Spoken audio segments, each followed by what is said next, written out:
So I've got the ZV-1 Mark II against the ZV-1. They're both in auto. One has an 18mm at the wide end, the other has the 24. Is the new ZV-1 Mark II actually worth it? Let's get into the studio.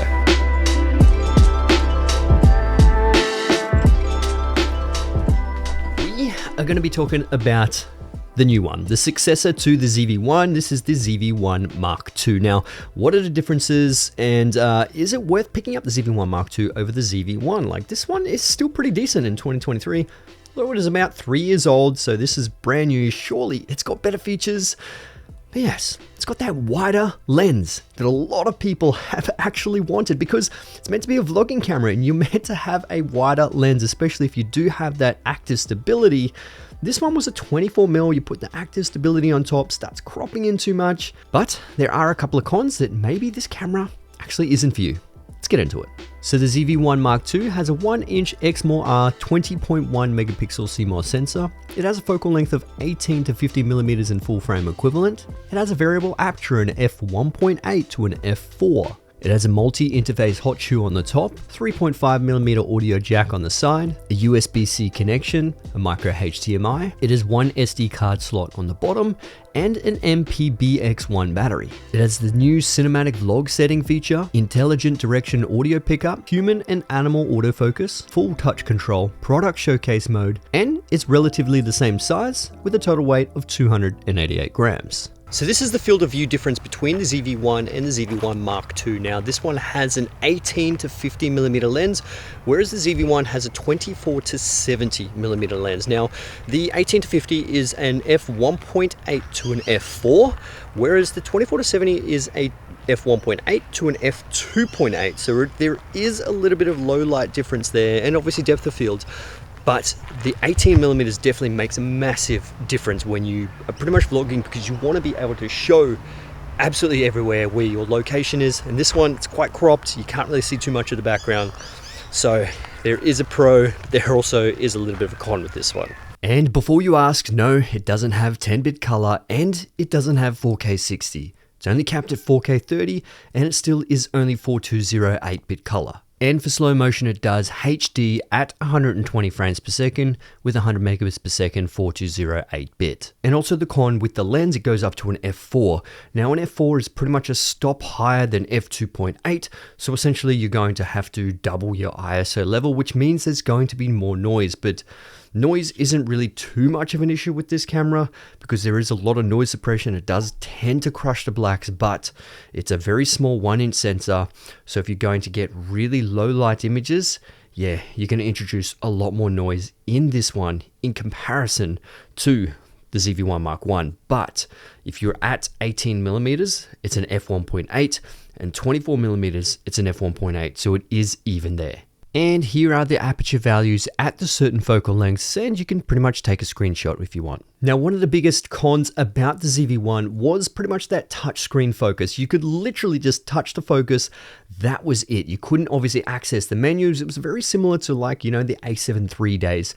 But coming through to the A7 IV or A7S III, you're able to access so much more through the touchscreen, and the ZV-1 Mark II does that. So you can access absolutely everything through the touchscreen. You even have the swipe up menu and the swipe across menu, which is so good. I mean, I don't use touch focus that much when it comes to object tracking. Yeah, I do use it a little bit, but I generally am just used to the whole, you know, dials and buttons and all those kind of things. But the thing about these smaller cameras is that they don't actually have that many buttons. So these are actually catered towards the Gen Z, the vlogging generation. So touchscreen is what they're used to, you know, when it comes to smartphones and stuff. So this is probably what you're going to, you know, find way more useful when it comes to having these smaller cameras. Now, obviously being in the generation where you're getting animal eye autofocus, this one does have obviously a better autofocus system. So the ZV-1 Mark II is very similar to the new Sony Alpha cameras. It's pretty decent. Not like the ZV-1F where it has contrast detection. That really wasn't great at all. This one is actually very reliable and definitely tracks the subject quite well. And as you can see here, the ZV-1 Mark II is on the left-hand side and the ZV-1 is on the right-hand side. And the autofocus seems pretty much exactly the same. Amber's jumping out of frame and then coming back into the frame. And they're very snappy, and they seem to be pretty much exactly the same when it comes to human autofocus. So it really just comes down to that animal focus that is optimized in the ZV-1 Mark II. And also, we do have to talk about the new Sony menus. And it has pretty much the same menus that you get directly out of your Sony cameras, which I'm very happy for. I absolutely love this menu system. I'm completely used to it. When it comes to a newer Sony camera user, not 100% sure if they would like it, but I feel it's a much better layout than it was before, but that's coming from me because I am so used to the Sony menus, especially these newer ones. I feel like they're actually quite well laid out, and they shouldn't really have any issues with this one. Now, this one is actually a big one. Now, realistically, in the field, this is big. See the positioning of the quarter 20 mount. See how this one is really centered, but it's very close to the battery door. This one is positioned right on the outside, and it's away from the battery door. Not just the battery door, but also where we have the SD card. So if you have this handle on the bottom, you cannot access the battery door at all. So you can't change the battery, you can't take the SD card out until you take your tripod base out or your base plate, whatever you have on here. It was really annoying. It's very difficult when you obviously are in the field and want to be able to take the memory card out, put it straight into a computer or a laptop, and then bring it back into this. It was too many steps.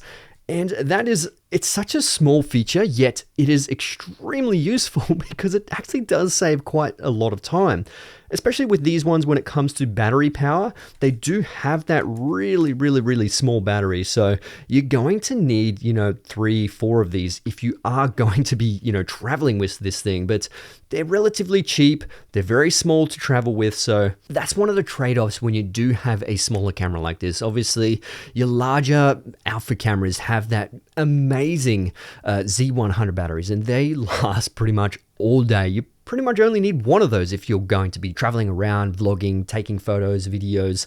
These ones, you're going to need a few batteries, and having that quarter 20 mount on the opposite side, it's amazing. Well done with that one. Aha! Focus! Look at that. Product showcase mode. See? And then you bring it back, and it's focused on our face. Go again. It's focused on the toy. And focused on our face. That's product showcase. How good's that? I just do like that. Did you? Yeah. Is that your toy that you got for your birthday? Yeah. How old are you? I'm 4. You're 4? Yeah. Wow. She's 4 already. So both of these have intelligent auto mode. So the ZV-1 is on this side, the ZV-1 Mark II is on that side. And how is it exposing for the scene? Is it keeping me nice and exposed correctly? Is it blowing out the highlights? What's the stability like? The ZV-1 has the active steady shot, but it also had optical steady shot as well, whereas this one has only just active stability inside it. So, you would hope that the ZV-1 Mark II is a little bit better, but it's only active stability.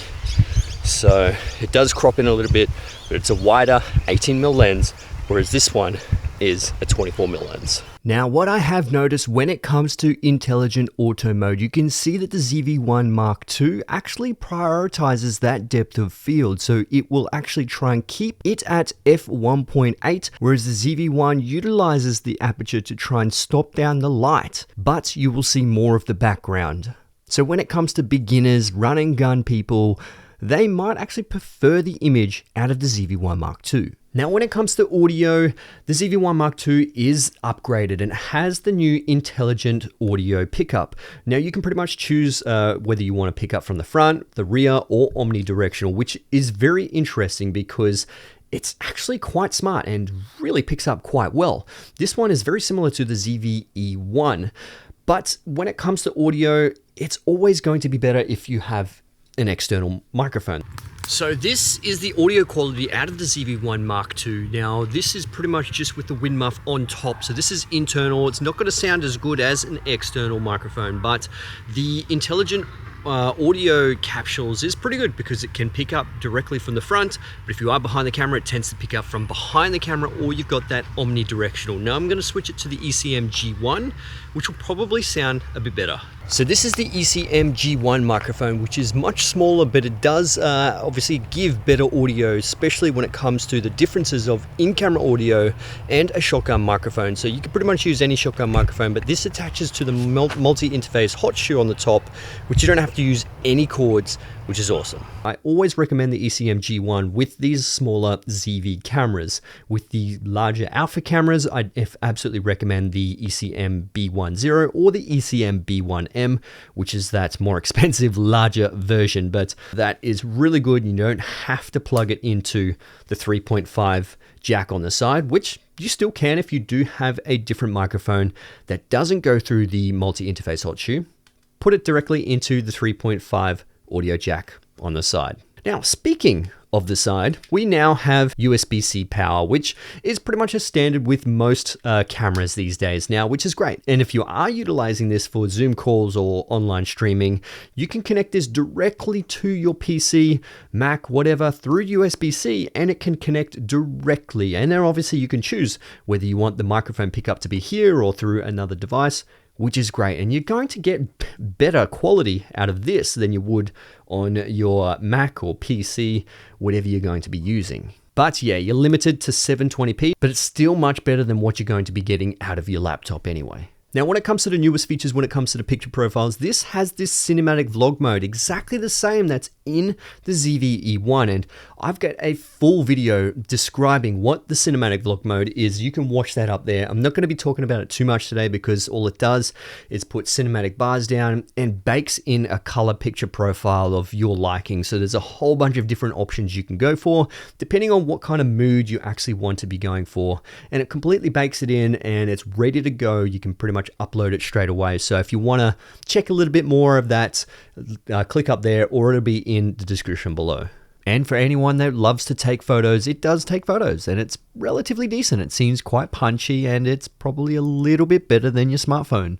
But that's all we're going to be talking about with stills. So one of the most difficult parts about this, it actually comes down to that ND filter, and it's exactly the same ND filter that's in the ZV-1, and it's just not strong enough. Obviously you can see here we have the shutter cranked at 1/500th of a second in direct sunlight with the ND on, and yeah, it's not strong enough. I really wish they did increase the strength of it, but I guess when it comes down to it, the stabilization will be better because the shutter is cranked. Now, I guess one of the upsetting things that a lot of people would probably be talking about is the sensor. It's exactly the same sensor. It spits out pretty much exactly the same image. It just happens to have, a different lens and a couple of other new features, which couldn't be added to this because it was pretty much hardware based. But it is a pretty decent upgrade, but a lot of people will want, 4K 60 and 10-bit color. So it only still has that 8-bit color. It only still has 4K 25 and 30 frames per second. Then you've got your 1080p as well. But it just really depends. These are catered towards vloggers, catered towards people who literally just want a point and shoot camera. And honestly, it's way better than that Canon V10. Like, what is that? Absolute trash. This is so much better. I'm not a Sony fanboy, but Canon, what the hell are you doing? The ZV-1 Mark II is way better than that, and we won't be talking about that. We're supposed to be comparing these two. But when it comes to the sensor, you're pretty much going to get the same image quality. It really just comes down to that workflow, and the major differences between this, it is a really good upgrade, and you don't actually have to screw on a wide angle lens on this. You won't have any issues with, opening your battery door. You are able to fully touch the screen and access all the menus. And speaking of menus, it does have that newer Sony menu, which is really great. So anyway, my friends, I hope you enjoyed this video. If you did, give it a thumbs up. That would be absolutely amazing. And if you do have any questions on the ZV-1 Mark II, just put them in the comments below. I really hope you enjoyed this one. And yeah, I'll see you guys in the next one. Thanks for watching. Let's get it.